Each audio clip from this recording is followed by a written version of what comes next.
New York और Boston के हवाई अड्डों से तमाम उड़ानें रद्द हुई हैं। न्यू जर्सी के सभी स्कूल बंद कर दिए गए हैं। ऐसी उम्मीद है कि तापमान में अभी और गिरावट आएगी। मैसाचुसेट्स, न्यूयॉर्क और रोचेस्टर में तापमान 0 से 20 डिग्री नीचे जा सकता है। भोजन, संस्कृति और रहन सहन के पुराने तौर तरीके जापान आज भी अपना रहा है। पानी और चावल से बनने वाला वो शूकू, जो कि जापान का एक पारंपरिक मादक पेय है, उसे हाल ही में यूनेस्को की अमूर्त सांस्कृतिक विरासत सूची में शामिल किया गया है। इसका इस्तेमाल सौंदर्य उत्पादों को तैयार करने के लिए किया जा रहा है। कुछ दिनों पहले टोक्यो में 1976 में स्थापित कॉस्मेटिक सामानों की निर्माता कंपनी की एक विस्तृत श्रृंखला का आयोजन किया गया।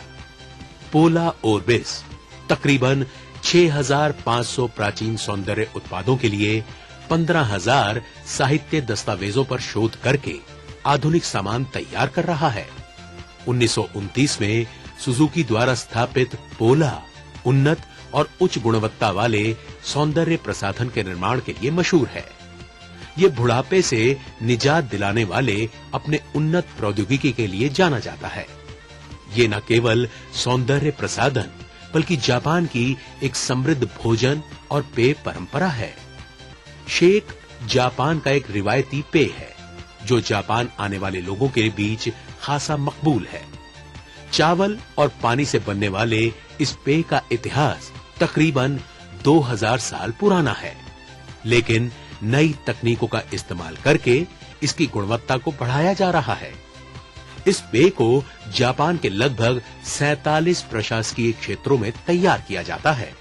जापान की सबसे बड़ी airline company All Nippon Airways दिसंबर से निर्माता कंपनी के सहयोग से इसे अपने एयरपोर्ट लाउंज में वितरित कर रही है।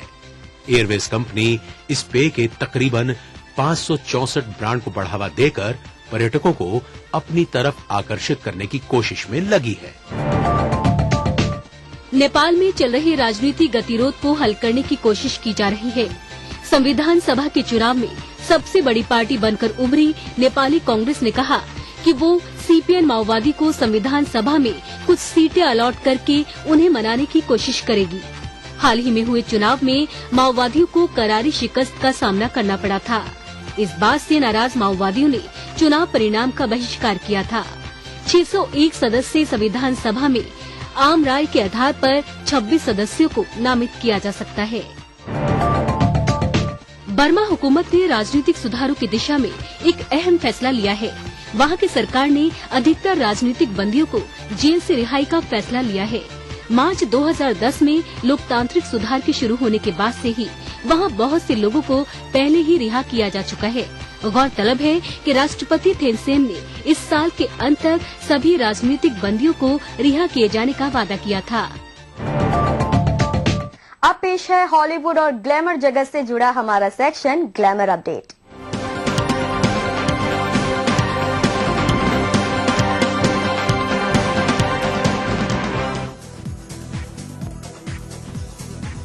तमाम सितारों के करियर में माइलस्टोन साबित हुआ साल 2013, लेकिन देखते हैं कि साल 2014 हॉलीवुड सितारों के लिए कैसा रहेगा और सितारे कितनी बुलंदियों तक पहुंचेंगे। अगर बात करें माइली साइरस की, तो साल 2013 की विदाई और साल 2014 के स्वागत के लिए न्यूयॉर्क के टाइम्स स्क्वायर पर आयोजित एक पार्टी में माइली ने अपने बिंदास अंदाज से फैंस का मनोरंजन किया। सिंगिंग के साथ साथ डांसिंग का अंदाज भी शानदार रहा और लोगों ने जमकर इसका लुत्फ उठाया। लगता है कि माइली का ये रंग और अंदाज साल 2013 की तरह साल 2014 में भी यही रहेगा। 20 वर्षीय खूबसूरत सिंगर एरिना ग्रांड ने अपनी खूबसूरती के जलवे ग्लैमर वर्ल्ड की फेमस मैगजीन कॉस्मोपॉलिटन के कवर पेज पर बिखेरे हैं। ये इश्यू इस साल यानी 2014 के फरवरी अंक में छपेगा। अपने दोस्त नाथन साइकस के साथ एरिना की कभी करीबी बढ़ती है तो फिर दूरी। एरिना का कहना है कि अब उनके फ्रेंड ओल्ड बॉय हो चुके हैं, इसलिए वो उनके साथ कभी दूरी बढ़ा लेती हैं या फिर कभी करीबी। इसका मतलब तो यही है कि एरिना अपने फ्रेंड नाथन को लेकर काफी कंफ्यूज हैं, या यूं कहें कि दिल है कि मानता नहीं। 2013 में बनते बिगड़ते रिश्तों ने साल 2014 में अपना फैसला सुना ही दिया। पॉप स्टार जस्टिन बीवर और सेलेना गोमेज के दरमियान चल रही तकरार और रूठने मनाने का सिलसिला आखिरकार खत्म हो गया। बीवर के साथ प्रेम संबंधों के अंत से दुखी गायिका सेलेना गोमेज ने अपने स्टार्स कॉन्सर्ट टूर के तहत एशिया और ऑस्ट्रेलिया का दौरा रद्द कर दिया था। लेकिन शायद ये नौबत आने से पहले ही लाखों दिनों की धड़कन बीवर और सेलेना की दोस्ती की गाड़ी फिर से पटरी पर आ गई है। ये सिंगर जोड़ी लाखों दिलों की धड़कन बनी हुई है। आखिर नया साल आते आते तमाम गिले शिकवे दूर करके इस जोड़ी ने अपना प्यार पा ही लिया। ब्रिटनी स्पीयर्स स्वभाव से शर्मीली हैं और शर्मीली होना कोई बुरा भी नहीं है, मगर ब्रिटनी के लिए ये बुरा साबित होता जा रहा है और अब इन चिंताओं को वो मीडिया से भी शेयर करने लगी हैं। उनका शर्मीलापन इस हद तक का है कि वो अपने कार्यक्रम के दौरान कई बार नर्वस हो जाती हैं। पिछले दिनों उन्होंने अपनी documentary I am Britney Jean के दौरान इस चिंता का खुलासा किया। अपनी बातों का इजहार करने के लिए या फिर संगीत के जरिए बोलने की प्रेरणा अगर आपको लेनी है तो इनसे लीजिए, और ये है मशहूर ऑस्ट्रेलियाई गायिका डेनी मिनोग। अपने अगले एल्बम में अपनी निजी जिंदगी का खुलासा करते हुए मशहूर ऑस्ट्रेलियाई गायिका, गीतकार और टैलेंट शो के निर्णायक डेनी मिनोग ने कहा है कि उनके इस एल्बम में बहुत सारी ऐसी निजी बातें होंगी जो वो गाने के जरिए अपने दर्शकों से शेयर करना चाहेंगी। इस नए एल्बम में वो अपने बॉयफ्रेंड क्रिस स्मिथ के साथ संबंध टूटने के बारे में भी बताएंगी। साथ ही साइमन कॉवेल के साथ उनके प्रेम संबंध की अफवाह के बारे में भी वो गाएंगी। इस वक्त मिनोग ने अपने अगले एल्बम पर काम करना शुरू कर दिया है। इस एल्बम की खासियत उनकी जिंदगी से जुड़े हर वो पहलू होंगे जिनसे वो गुजर चुकी हैं।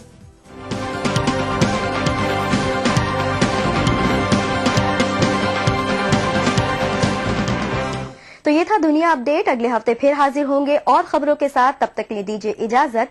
नमस्कार, खुदा हाफिज।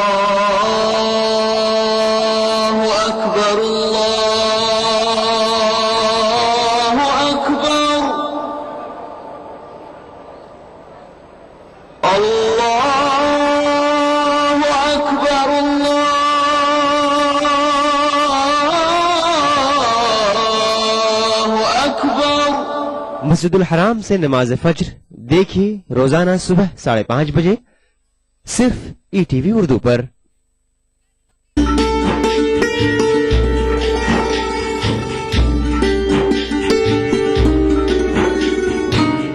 औरंगाबाद में वाक़े दरगाह हजरत निजामुद्दीन कलीमी चिश्ती रहमतुल्लाह अलैह की क्या है तारीखी अहमियत?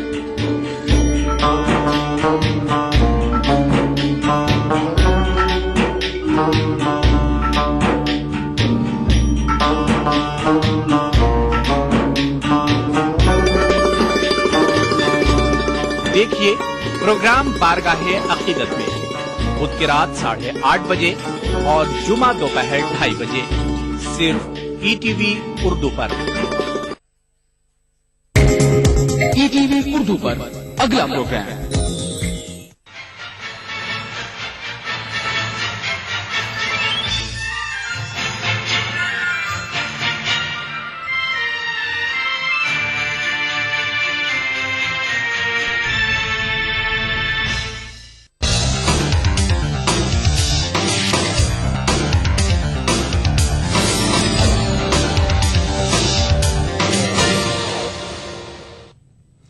नाज़रीन आदाब, ईटीवी उर्दू न्यूज में आपका खैर मकदम और आप देख रहे हैं दकन्नामा। सबसे पहले नजर हेडलाइंस पर। खलाई शोबे में हिंदुस्तान को मिली एक और बड़ी कामयाबी। GSLV D5 को कामयाबी से दागा गया खला में। असेंबली में हंगामा आरआई पर CPM और TRS ने जताई तशवीश, कहा असेंबली को रियलिटी शो में किया गया है तब्दील।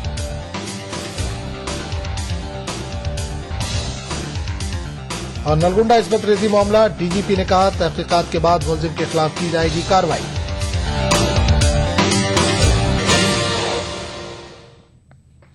तकन्नामे से पहले ये नजर डालते हैं अभी तक की कोई दूसरी बड़ी खबरों पर। मुल्क के पहले heavy duty rocket launcher GSLV D5 को आज आंध्र प्रदेश के श्रीहरिकोटा से शाम 4:18 पर दागा गया। इस रॉकेट लॉन्चर की खास बात यह है कि इसमें देसी साख्ता क्रायोजेनिक इंजन लगाया गया है। खलाई शोबे में हिंदुस्तान को एक और बड़ी कामयाबी मिली है। इंडियन स्पेस रिसर्च ऑर्गेनाइजेशन ने आंध्र प्रदेश के श्रीहरिकोटा में वाक़े सतीश धवन स्पेस सेंटर से GSLV D5 को खला में दाग दिया। इस रॉकेट लॉन्चर की खास बात यह है कि इसमें देसी साख्त के क्रायोजेनिक इंजन लगे हुए हैं। इसरो के मुताबिक सैटेलाइट के लॉन्च किए जाने के मुकर्ररा 5 मिनट के बाद से क्रायोजेनिक इंजन कारगर हो गया। इसरो के मुताबिक इस रॉकेट की रफ्तार 8.5 किलोमीटर फी सेकंड है और लॉन्च के 17 मिनट बाद रॉकेट लॉन्चर ने GSAT 14 कम्युनिकेशन सैटेलाइट को जियो सिंक्रोनस ट्रांसफर ऑर्बिट में मुंतकिल कर दिया। इस रॉकेट लॉन्चर में क्रायोजेनिक इंजन के अलावा रूसी इंजन भी नस्ब है। GSAT 14 1982 किलो वजनी है। इसरो को यह रॉकेट गुज़िश्ता अगस्त ही में छोड़ना था, लेकिन एक इंजन का ईंधन लीक हो जाने के सबब ऐन मौके पर मिशन को रोकना पड़ा। इस किस्म के रॉकेट दागने में सन 2010 में मिली 2 नाकामियों के बाद GSLV का ये पहला मिशन है। GSLV 3 इंजनों वाला रॉकेट है। पहला इंजन सॉलिड ईंधन और दूसरा इंजन सयाल ईंधन से चलेगा और तीसरा इंजन क्रायोजेनिक है। हिंदुस्तान के लिए इस रॉकेट की कामयाबी के साथ लॉन्चिंग इस किस्म के रॉकेट बनाने की जानिब एक बड़ा कदम है जो 4 टन तक भारी भरकम पेलोड खला में ले जाने की सलाहियत रखते हैं। Bureau report, ETV news. आम आदमी पार्टी कौमी सियासत में हिस्सा लेने के लिए तैयार है। पार्टी कौमी सतह पर 10 से 26 जनवरी तक रुकने साजी मुहिम चलाएगी। मैं भी आम आदमी मुहिम की क़यादत गोपाल राय करेंगे। आम आदमी पार्टी के लीडर योगेंद्र यादव ने मजलिस आमला की मीटिंग के इख्तिताम के बाद मीडिया से बातचीत करते हुए कहा कि पार्टी में दिल्ली असेंबली इंतखाबात में मिली शानदार जीत से नया जोश, नया वलवला पैदा हुआ है और कौमी सतह पर अवाम आम आदमी पार्टी को उम्मीद की नई किरण के तौर पर देख रहे हैं।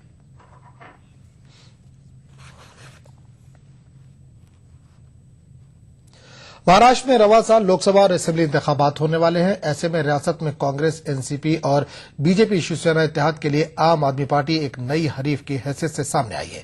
दिल्ली असेंबली इंतखाबात में मिली कामयाबी से सरशार आम आदमी पार्टी के अज़ायम बुलंद हैं और अब वो महाराष्ट्र, आंध्र प्रदेश, उड़ीसा और हरियाणा में होने वाले असेंबली इंतखाबात में हिस्सा लेने के लिए तैयार है। इस सिलसिले में आम आदमी पार्टी ने महाराष्ट्र के तमाम 35 अजला में पार्टी की यूनिटें कायम कर ली हैं। महाराष्ट्र में आम आदमी पार्टी के लीडर मयंक गांधी ने कहा कि पार्टी को निचली सतह पर मजबूत बनाने के लिए बूथ सतह पर कमेटियां कायम करने के लिए काम हो रहा है। राष्ट्रपति भवन में कई अरसे से बंद पड़े मेहमान खाने को सजा सवा कर मेहमानों के लिए दोबारा खोल दिया गया है। मेहमान खाने की सजावट में भी इजाफा किया गया है। मेहमान खाने की सजावट 5 और 7 सितारा होटल के रूम की तर्ज पर की गई है। जून 2013 से गेस्ट रूम को सजाने संवारने का काम शुरू किया गया था। इसकी सजावट के लिए राष्ट्रपति भवन के स्टोर रूम में रखी हुई चीजों का इस्तेमाल किया गया है। भूटान के शाह और उनकी मलिका इस नए गेस्ट रूम के पहले मेहमान होंगे।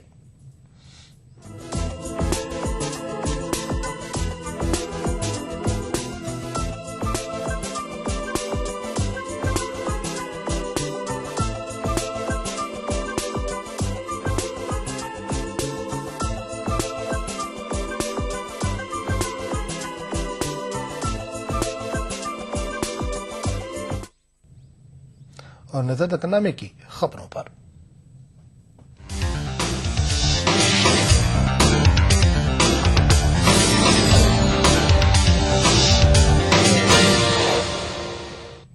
आंध्र प्रदेश असेंबली में तेलंगाना मसौदा बिल पर मुबाहिस को लेकर सीमा आंध्रा और तेलंगाना के बाज लीडरों में तशवीश पाई जा रही है। स्पीकर एन मनोहर समेत बाज रियासती वज़रा मुबाहिस के हक में है। बाज मुत्तहिदा रियासत के हामी लीडरों का मानना है कि बिल पर मुबाहिस न होने पर फायदे के बजाय नुकसान ही होगा। स्पीकर ने ऐवान में मुबाहिस के लिए पीर की सुबह एक इब्तिदाई कोशिश के तौर पर तमाम पार्टियों के फ्लोर लीडरों के साथ एक मीटिंग मुनक्किद करने का फैसला किया है। पहले मरहले की तरह आंध्र प्रदेश असेंबली का दूसरे मरहले का इजलास भी हंगामा आराई और अफरा तफरी का शिकार होता नजर आ रहा है। एक तरफ तेलंगाना की तमाम सियासी पार्टियों से ताल्लुक रखने वाले असेंबली अरकान मसौदा बिल पर मुबाहिसे के लिए तैयार हैं, वहीं दूसरी तरफ अहम opposition Telugu Desam party bill में तरमीम की मांग कर रही है, जबकि वाईएसआर कांग्रेस पार्टी के लीडर असेंबली में मुत्तहदा आंध्र प्रदेश की करारदाद पेश करने का मुतालबा कर रहे हैं। इस सूरत हाल को लेकर स्पीकर के अलावा तेलंगाना और सीमांध्रा के बाद लीडरों में मायूसी देखी जा रही है। इन लीडरों का मानना है कि अवाम में तेलंगाना बिल पर मुबाहिसा न होने की वजह से अवाम में गलत पैगाम जा रहा है। इसके अलावा सीमांध्रा इलाके के साथ नुकसान का भी अंदेशा है। असेंबली में मुबाहिस के लिए बाद लीडरों ने वजीर आला किरण कुमार रेड्डी और असेंबली स्पीकर एन मनोहर से मुलाकात की है। नायब वजीर आला दामोदर राज नरसिम्हा ने एन मनोहर से मुलाकात करके मुबाहिस कराने के मामले पर जोर दिया, जबकि किरण कुमार रेड्डी ने पीर को मुनक्किद होने वाली मीटिंग में गौर करने का यकीन दिलाया है। वाज़ेह है कि वजीर आला ने भी दोनों ऐवानों में अपने खिताब के दौरान बिल पर मुबाहिस की हिमायत की थी। ETV news Hyderabad. सीपीएम के रियासती सेक्रेटरी बीवी राघुलू ने कहा कि मुख्तलिफ सियासी जमातों के अरकान के रवैये की वजह से असेंबली का वकार मजरूह हो रहा है। राघुलू अनंतपुर जिले के गुंदकल में मीडिया से बात कर रहे थे। सीपीएम लीडर ने गुंदकल में पार्टी के नए दफ्तर का आगाज किया। इन्होंने इस मौके पर कहा कि अगर बीजेपी से इत्तेहाद किया जाता है तो तेलुगु देशम पार्टी का नुकसान यकीनी है। राघुलू ने बताया कि सियासी मफाद हासिल करने के मकसद से ही कांग्रेस मुलाजिमतों की भर्ती का ऐलान कर रही है।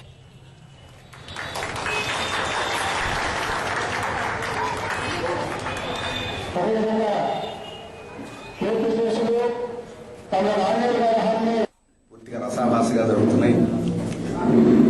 ప్రజాస్వామ్యాన్ని అపహాస్యం చేసే పద్ధతిలో శాసనసభ సమావేశాలు ఉన్నాయి. 3వ తేదీ నుంచి 2వ విడత సమావేశాలు ఈ బైఫర్కేషన్ బిల్ గురించి చర్చ జరుగుతాయని చెప్తున్నారు. ప్రారంభమైన వాయిదాలు పడుతున్నాయి. మళ్ళీ రేపటి నుంచి మళ్ళీ జరుగుతాయి అంటున్నారు. సభ జరపడకుండా చర్చలు చేయకుండా ఆ రకంగా ప్రభుత్వ సొమ్ముని ప్రజల సమయాన్ని వీటన్నింటిని వృధా చేయడం తప్ప కొట్టి కాదు. అందుకని మార్క్సిస్ట్ పార్టీగా మేము కోరుతున్న రాజకీయ పార్టీలన్నీ సమావేశాన్ని సజావుగా నడపాలి. टीआरएस लीडर हरीश राव ने असेंबली को रियलिटी शो में तब्दील करने का सीमा आंध्रा के अरकान असेंबली पर इल्जाम आयद किया। हरीश राव ने आज नलगुंडा में तेलंगाना जेएसी के ज़रिए एहतमाम मुनक़िदा एक जलसे में शिरकत की। इन्होंने कहा कि कानून साज असेंबली और काउंसिल के आला ओहदों पर फायज तमाम लीडर तेलंगाना बिल पर मुबाहिस से रोक रहे हैं। इन्होंने कहा कि तेलंगाना पर बहस अलहदा रियासत की तश्कील में रुकावट नहीं है। బిల్లు ప్రవేశపెట్టి 11 రోజులైంది. చర్చిద్దాం రండి, శాసనసభలో తెలంగాణ డ్రాఫ్ట్ బిల్లు మీద మాట్లాడదామంటే శాసనసభను వాయిదా వేసుకొని పారిపోతున్నటువంటి పరిస్థితి ఇలా సీమాంధ్ర ఎమ్మెల్యేలు. బయట జిల్లాల్లో సమైక్యాంధ్ర సమావేశాలను ఎల్బీ స్టేడియంలోనో టీవీల ముందేమో తొలగొట్టి మాట్లాడింది, కానీ అసెంబ్లీలో మాట్లాడదాం రండి అంటే తోక ముడుచుకొని పారిపోతున్నారు ఇలా సీమాంధ్ర ఎమ్మెల్యే. ఒకళ్ళు గొడవ పెట్టినట్టు ఇంకొక ఆయన వాయిదా వేసినట్టు. నువ్వు లొల్లి పెట్టినా నువ్వు వాయిదా వేస్తావు. ఇదే పని 11 రోజులకి. कांग्रेस के senior leader V Hanumantha Rao ने कहा कि श्रीधर बाबू के साथ किए गए सलूक से पूरे तेलंगाना के अवाम की तौहीन हुई है। इन्होंने कहा कि श्रीधर बाबू के इस्तीफे के मकतूब को प्रेम पत्र कहकर वज़ीर आला ने अपनी ज़हनियत को जाहिर किया है। हनुमंत राव महबूब नगर जिले में इंदिरा विजय रथ यात्रा के दौरान मीडिया से बात कर रहे थे।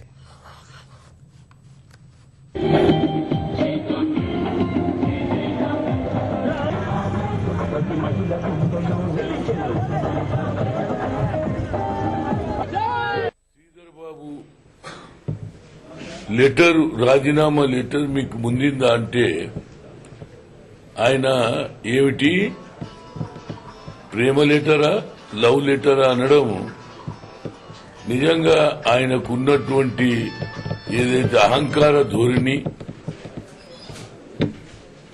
అదేవిధంగా రాయలసీమ అనగదొక్క మనస్తత్వం,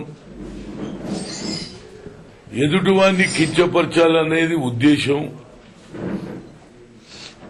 ఏదేమైనా మీలాగా మా ప్రవర్తన లేదు. तकनामे का सिलसिला जारी रहेगा, लेकिन एक छोटे से वक्फे की बात। ये सारे घर ईएमआई प्रूफ हैं। ईएमआई प्रूफ का मतलब ईएमआई के बाद जब घर आपका हो जाता है तब भी घर रहेगा मजबूत नए जैसा। और घरों को EMI प्रूफ बनाने के लिए हम जैसे इंजीनियर्स को चाहिए ताकत। UltraTech cement, the engineers choice, क्योंकि इस सीमेंट में जान है।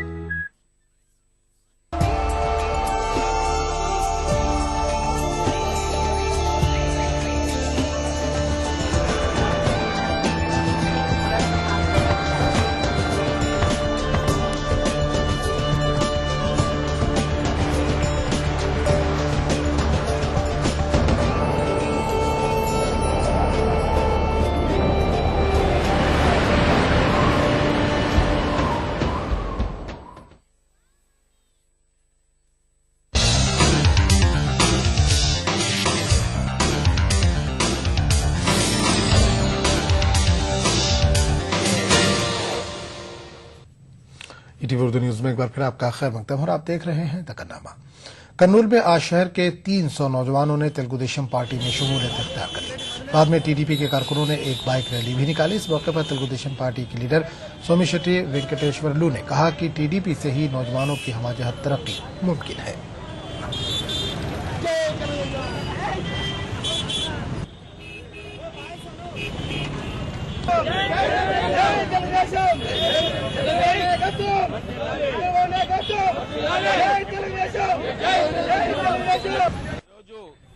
తెలుగు విద్యార్థి సంబంధించినటువంటి సోదరులు చాలా మంది తెలుగుదేశం పార్టీ అధినేత చంద్రబాబు నాయుడు నాయకత్వం కింద ఈ రాష్ట్రం బాగుపడుతుంది. రానున్న రోజుల్లో చాలా మందికి విద్యార్థులకు చదువులు చదివి ఉద్యోగాలు లేవు. ఆయన ముఖ్యమంత్రి అయితే ఖచ్చితంగా ఉద్యోగాలు వస్తాయి. యూత్ కు ముఖ్యంగా ప్రాధాన్యత ఉంటుందనే ఉద్దేశంతో చాలా మంది ఇవాళ ముందుకొచ్చి విద్యార్థులు ఇవాళ తెలుగుదేశం పార్టీలో చేరడం జరిగింది. ఇవాళ ఉద్యోగస్తులకు కూడా చీరపురుగుల జగన్ వాళ్ళు కొట్లాడబెట్టి తన మనిషి బషీర్ అంట ఆయన నిలబెట్టడం జరిగింది. ఉద్యోగస్తులను కూడా కొట్లాడబెట్టమైన వీళ్ళు. కాబట్టి జగన్ లాంటి దుష్టుడు దుర్మార్గుడిగిన రాష్ట్ర ముఖ్యమంత్రి అయితే సర్వనాశనం అయిపోతుంది. కాబట్టి మనందరం కూడా మున్ముందు తెలుగుదేశం పార్టీ గెలిపించుకోవాలా. आंध्र प्रदेश की तकसीम की मुखालफत करते हुए आंध्रा यूनिवर्सिटी के तलबा ने विशाखापट्टनम में एहतजाजी मुजाहरा किया। तलबा ने रजिस्ट्रार के दफ्तर के करीब मुजाहरा करते हुए सीमा आंध्रा से ताल्लुक रखने वाले अवामी नुमाइंदों का अलामती पुतला नजर आतिश किया। मुजाहिरीन ने एक प्लेटफॉर्म पर जमा होकर मुत्तहिदा आंध्र प्रदेश के लिए जद्दोजहद करने का सीमा आंध्रा के लीडरों से मुतालबा किया।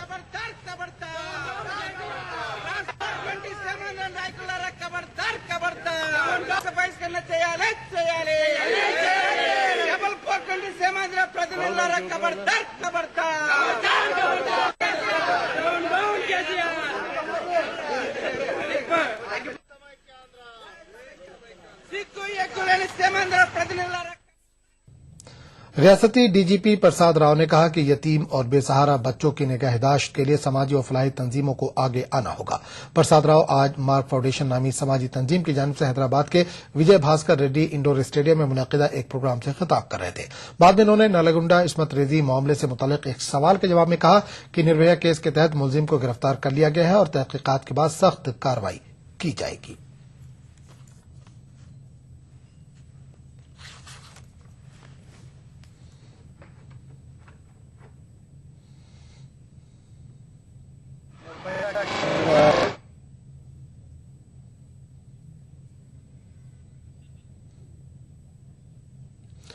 नलगुंडा जिले में कमसिन कबायली लड़कियों की इस्मत रेजी वाकये के खिलाफ तेलुगुदेशम खातून विंग की जानिब से तिरुपति में आज एहतजाजी धरना मुनज़्ज़म किया गया। एहतजाजी ख्वातीन ने रियासत में ख्वातीन का तहफ़्फ़ुज़ करने की मांग करते हुए वज़ीर आला किरण कुमार रेड्डी को ओहदे से मुस्तफ़ी हो जाने का मशवरा दिया।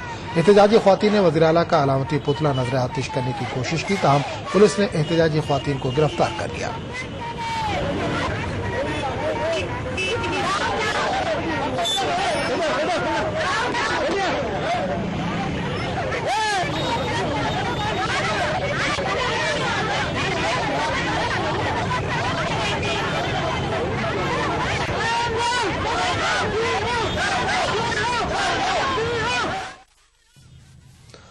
पालम बस हादसा मुतासिरीन को इंसाफ दिलवाने की खातिर एहतजाज करने वाले लोक सत्ता सदस्य जयप्रकाश नारायण की गिरफ्तारी के खिलाफ पार्टी कारकुनों ने एहतजाज किया। विशाखापट्टनम में वाक़े गांधी जी के मुजस्समे को फूलमाला पहनाने के बाद कारकुनों ने रियासती हुकूमत का अलामती पुतला नजर आतिश किया। एहतजाजी कारकुनों ने फौरी तौर पर मुतासरा खानदानों को इमदाद देने का मुतालबा किया।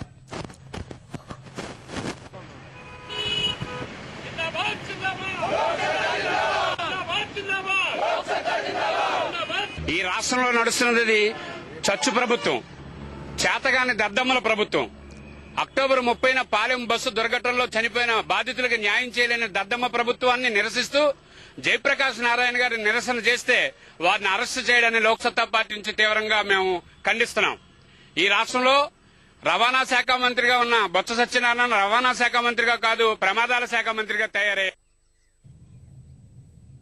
पालम बस हादसा मुतासरीन को इमदाद फराहम न करने पर OUJAC ने लकड़ी का पुल पर वाक़ जब्बार ट्रेवल्स के रूबरू एहतजाज मुनज़्ज़म किया। दफ्तर के रूबरू एहतजाज करने वाले तलबा को पुलिस ने गिरफ्तार कर लिया। तलबा लीडरों ने ट्रेवल्स की जानिब से मुतासरा खानदान को फी केस 15 लाख रुपए एक्स ग्रेशिया देने का मुतालबा किया।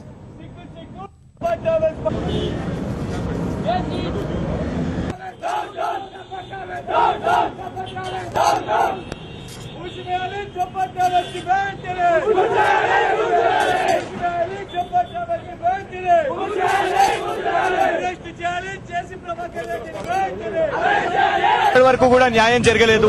45 కుటుంబాలు తగలబడ్డా కూడా ఇప్పటి వరకు వాళ్లకు న్యాయం చేయలేదు. ఒక దిక్కు ఆర్టీఏ మరి ఇలాంటి దౌర్జన్యాన్ని అరికట్టించడానికి ఈ రోజు తనిఖీలు చేస్తూ ఉంటే మళ్లీ ఒకసారి జబ్బార్ ట్రావెల్స్ వాళ్ళ గుండాయిజాన్ని చూపెట్టింది, ఆర్టీఏ అధికారులపై దాడిని చేసింది. కానీ ఇప్పటికీ ప్రభుత్వం ఈ ప్రైవేట్ సంస్థలను ఏమాత్రం గల్లాబట్టి ప్రశ్నిస్తలేదు. జేసీ దివాకర్ రెడ్డి కానివ్వండి, జేసీ ప్రభాకర్ రెడ్డి కానివ్వండి, ఈ రాష్ట్రంలో గుండాయిజం చేస్తున్నా కూడా ప్రభుత్వంలో మరి ఇప్పటికీ ఎలాంటి చలనం లేదు.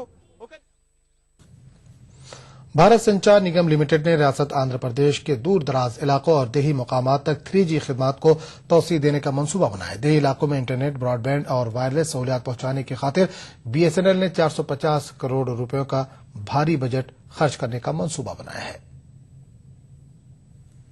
आंध्र प्रदेश के तमाम शहरों और मंडलों में 3G इंटरनेट और ब्रॉडबैंड खिदमात पहुंचाने वाले टेलीकॉम शोबे ने अब रियासत के दही इलाकों पर तवज्जो मरकूज कर दी है, जिसकी खातिर BSNL ने 7वें मरहले के तहत 450 करोड़ का भारी बजट मुख्तस किया है।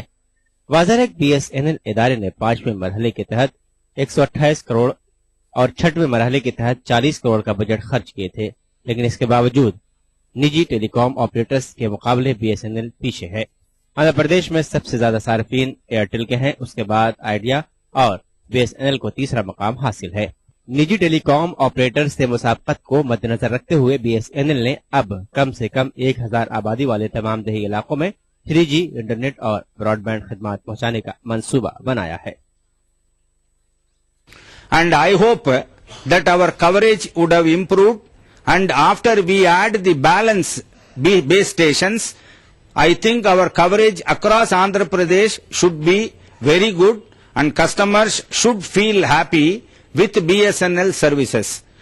रियासत आंध्र प्रदेश में 93 लाख सार्फिन के साथ तीसरे मकाम पर मौजूद BSNL के 5831 2G टावर्स और 1320 3G टावर्स हैं। 7वें मरहले के तहत 2G के मजीद 1748 और 3G के 1800 टावर्स की तनसीब अमल में लाई जा रही है। इन इजाफी टावर्स के जरिए मजीद 223 इलाकों को 3G खिदमात फराहम की जाएंगी। इसके अलावा मरकजी हुकूमत ने आंध्र प्रदेश के लिए मजीद 20 लाख लाइन्स मंजूर किए हैं, जो कि मुल्क में किसी भी रियासत के लिए मंजूर करदा लाइन्स में सबसे ज्यादा हैं। BSNL के आला हुक्काम दही इलाकों तक 3G को तोसी देने के अलावा शहरी इलाकों में 3G इंटरनेट और ब्रॉडबैंड के मेयार में इजाफे के लिए सेल टावर्स की गुंजाइश में इजाफा कर रहे हैं। ETV news Hyderabad. नंदकनामे का सिलसिला जारी रहेगा, लेकिन एक छोटे से वक्फे के बाद। नेशनल बॉल पेंटिंग के फाइनल मुकाबले में लकी, पप्पू और छुटकाऊ ने हिस्सा लिया। जहां लकी ने चौक मिट्टी, पप्पू ने POP, वहीं छुटकाऊ ने जेके वॉल पुट्टी का बेस बनाया और कम पेंट का इस्तेमाल करते हुए दीवार को सबसे स्मूथ और खूबसूरत फिनिश दिया और ये प्रतियोगिता जीत। व्हाइट सीमेंट वाली JK wall putty is the best. सीलन से भी पपड़ी का कोई चांस नहीं होता, दीवारें बोल उठेंगी।